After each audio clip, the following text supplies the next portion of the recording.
ఆ భగవంతుడి గురించి చెప్పింది మా గురువు గారే. ఆ భగవంతుడిని పరిచయం చేసింది గురువే కాబట్టి నేను గురువునే ముందుగా పూజిస్తాను అంటాడు.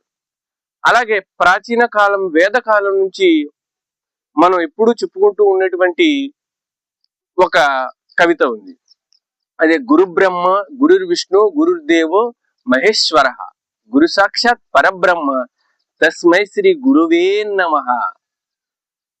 ఈ పద్యం గురువుని అతి గొప్ప స్థానాన్ని నిలిచే స్థానంలో చెప్పబడుతుంది.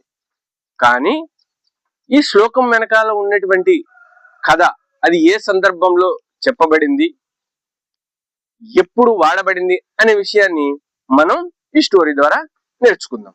ఓకే, ఈ శ్లోకం వెనుక అత్యంత ఆసక్తికరమైన కథ ఉంది.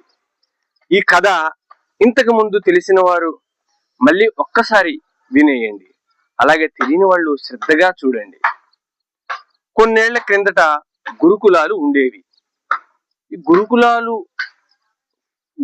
అనేటువంటివి విద్యార్థులని మనం నేటి ఆశ్రమ పాఠశాలలుగా ఉండేవి. గురువు దగ్గరే విద్యార్థులు ఉండి విద్యను అభ్యసించేటువంటి వారు.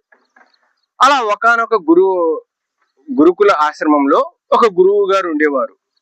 ఆ గురువు గారి పేరే వేద ధర్ముడు. ఆయన సర్వశాస్త్ర కోవిదుడు, అంటే అన్ని శాస్త్రాల్లోనూ ప్రావీణ్యం కలిగినటువంటి వ్యక్తి. అంతేకాకుండా జ్యోతిష్య శాస్త్రంలో దిట్ట, అంటే జ్యోతిష శాస్త్రంలో చాలా గొప్ప వ్యక్తి అన్నమాట.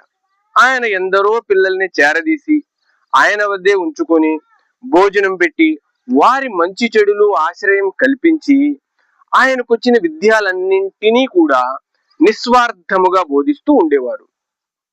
అలా ఈయన వద్ద కౌత్సుడు అని ఒక శిష్యుడు ఎంతో గురుభక్తితో ఉంటూ విద్యను అభ్యసిస్తూ తను కూడా జ్యోతిష్య శాస్త్రంలో మంచి పట్టును సాధించాడు. చదువు ముగిసిపోయాక శిష్యులంతా స్నాతక సభ, అంటే మనం ఇప్పుడు చెప్పుకునేటువంటి గ్రాడ్యుయేషన్ లాంటిది ముగించుకొని గురువుని ఆశ్రమాన్ని వదిలి వెళ్ళిపోయేవారు.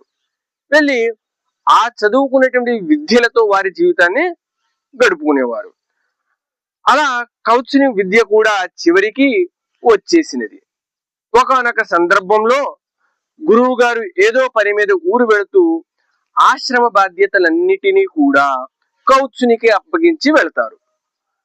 ఆయన తిరిగి వచ్చేసరికి ఆయన లేని లోటు లేకుండా అన్ని యథావిధిగా జరుగుతుండడం చూసి గురువు